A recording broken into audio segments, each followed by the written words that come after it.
Hello friends, स्वागत है आप सभी का अपने चैनल फ्यूचर बोर्ड में। तो दोस्तों, आज के इस वीडियो में मैं बताने वाला हूं क्लास 12th के लिए बायोलॉजी का काफ़ी इंपॉर्टेंट प्रश्न जो हर साल बोर्ड एग्जाम में पूछे जाते हैं। तो इस वीडियो को शुरू से अंत तक देखिएगा। इस वीडियो को कहीं से स्किप मत कीजिएगा और इस चैनल पर नया है तो चैनल को सब्सक्राइब कीजिएगा और वीडियो को लाइक जरूर कीजिएगा। तो चलिए स्टार्ट करते हैं आज का वीडियो।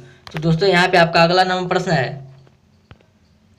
तो दोस्तों, यहाँ पे आपका अगला नंबर प्रश्न है, भारतीय आवृतबीजी भ्रूण विज्ञान के जनक कौन है? आपका क्वेश्चन है, भारतीय आवृतबीजी भ्रूण विज्ञान के जनक कौन है? बताइए कमेंट करके कौन है, कमेंट करके बताइए। तो याद रखिएगा कौन है, तो याद रखिएगा पी महेश्वरी है। कौन है? तो पी महेश्वरी है, जो कि यहाँ पे आपका डी ऑप्शन राइट आंसर होगा। चलिए अगले नंबर प्रश्न को चलते हैं। तो दोस्तों, यहाँ पे आपका अगला नंबर प्रश्न है, किसने सिद्ध किया कि कोशिका कोटि प्रोटेड होती है? आपका क्वेश्चन है, किसने सिद्ध किया कि कोशिका टोटी प्रोटेड होता है? बताइए कमेंट करके किसने सिद्ध किया था टोटी प्रोटेड होता है। तो याद रखिएगा किसने किया था, तो स्टीवार्ड ने किया था। किसने किया था? तो स्टीवार्ड ने किया था, जो कि यहाँ पे आपका डी ऑप्शन राइट आंसर होगा। किसने किया था? तो स्टीवार्ड ने किया था।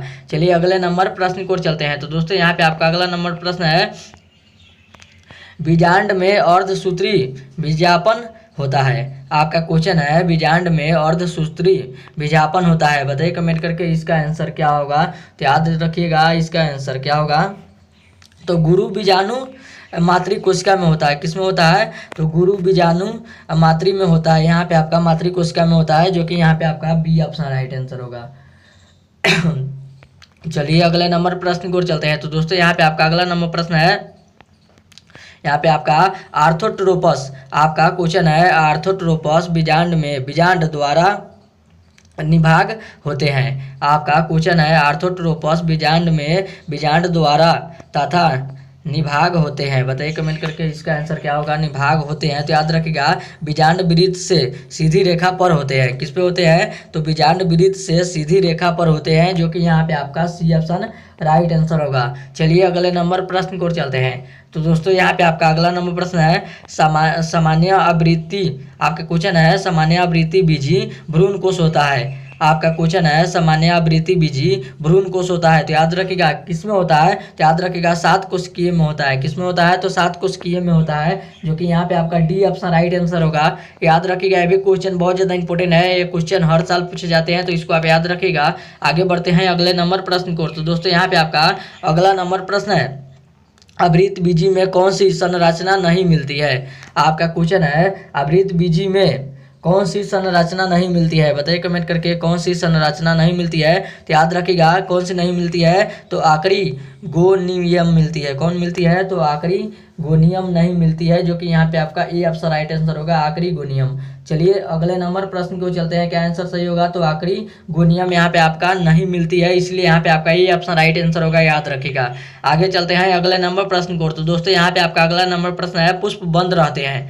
आपका क्वेश्चन है, पुष्प बंद रहते हैं। तो याद रखिएगा किसमें बंद रहते हैं, तो क्लीस्टोगेमी में होते हैं। किसमें होते हैं? तो क्लीस्टोगेमी में होते हैं, जो कि यहाँ पे आपका गैमी में होते हैं, इसलिए यहाँ पे आपका बी ऑप्शन राइट आंसर होगा, क्लीस्टोगेमी में होते हैं। यहाँ पे आपका अच्छा पुष्प बंद रहते हैं, तो क्लीस्टोगेमी में बंद रहते हैं, जो कि यहाँ पे आपका बी ऑप्शन राइट आंसर होगा, क्लीस्टोगेमी।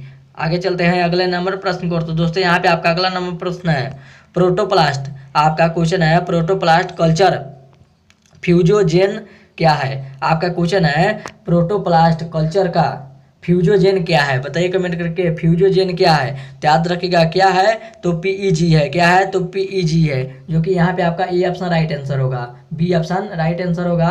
क्वेश्चन है, प्रोटोप्लास्ट कल्चर का फ्यूजोजेन क्या है? तो याद रखिएगा पीईजी है, जो कि यहाँ पे आपका बी ऑप्शन राइट आंसर होगा। चलिए अगले नंबर प्रश्न को चलते हैं। तो दोस्तों, यहाँ पे आपका अगला नंबर प्रश्न है, प्रत्येक पादप कोशिका से पूर्ण पौधा बन सकता है।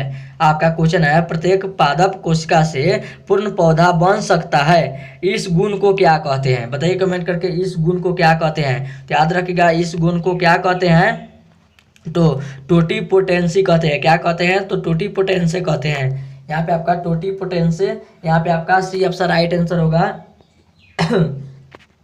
आपका क्वेश्चन है प्रत्येक पादप कोशिका से पूर्ण पौधा बन सकता है, तो इस गुण को क्या कहते हैं? तो याद रखिएगा इस गुण को क्या कहते हैं? तो टोटी पोटेशियन कहते हैं। क्या कहते हैं? तो टोटी पोटेंसी कहते हैं, जो कि यहाँ पे आपका सी ऑप्शन राइट आंसर होगा। आगे बढ़ते हैं अगले नंबर प्रश्न को। तो दोस्तों यहाँ पे आपका अगला नंबर प्रश्न है इंटोमोफिली। आपका क्वेश्चन है इंटोफिली, यहाँ पे आपका इंटोमोफिली नामक परागण किसके द्वारा होता है? आपका क्वेश्चन है इंटोमोफिली नामक परागण किसके द्वारा होता है? बताइए कमेंट करके किसके द्वारा होता है। तो याद रखिएगा कीड़ा के द्वारा होता है। किसके द्वारा होता है? तो कीड़ा के द्वारा होता है, जो कि यहाँ पे आपका डी ऑप्शन राइट आंसर होगा। चलिए अगले नंबर प्रश्न को चलते हैं। तो दोस्तों यहाँ पे आपका अगला नंबर प्रश्न है एनीमोफिली। आपका क्वेश्चन है एनीमोफिली नामक परागण किसके द्वारा होता है? बताइए कमेंट करके एनीमोफिली नामक परागण किसके द्वारा होता है? बताइए कमेंट करके। तो याद रखिएगा हवा के द्वारा होता है। किसके द्वारा होता है? तो हवा के द्वारा होता है, जो कि यहाँ पे आपका डी ऑप्शन राइट आंसर होगा। चलिए अगले नंबर प्रश्न को चलते हैं। तो दोस्तों यहाँ पे आपका अगला नंबर प्रश्न है, यहाँ पे आपका अगला नंबर प्रश्न है वायु परागित। आपका क्वेश्चन है वायु परागित पुष्प सामान्य होते हैं। आपका क्वेश्चन है वायु परागित पुष्प सामान्य होते हैं। बताइए कमेंट करके किस में होते हैं? तो याद रखिएगा किस में होते हैं? तो छोटे और रंगहीन दोनों में होते हैं। यहाँ पे आपका डी ऑप्शन राइट आंसर होगा। क्या है, क्या आंसर सही होगा? तो बी और सी, छोटे और रंगहीन दोनों में होते हैं, इसलिए यहाँ पे आपका डी ऑप्शन राइट आंसर होगा। आगे चलते हैं अगले नंबर प्रश्न को। तो दोस्तों यहाँ पे आपका अगला नंबर प्रश्न है परागभिंती होते हैं। आपका क्वेश्चन है परागभिंती होते हैं, तो बताइए किस में होते हैं? तो याद रखिएगा द्विस्तरीय में होते हैं। किस में होते हैं? तो द्विस्तरीय में होते हैं। परागभिंती किस में होते हैं? तो द्विस्तरीय में होते हैं, जो कि यहाँ पे आपका बी ऑप्शन राइट आंसर होगा। चलिए अगले नंबर प्रश्न को चलते हैं।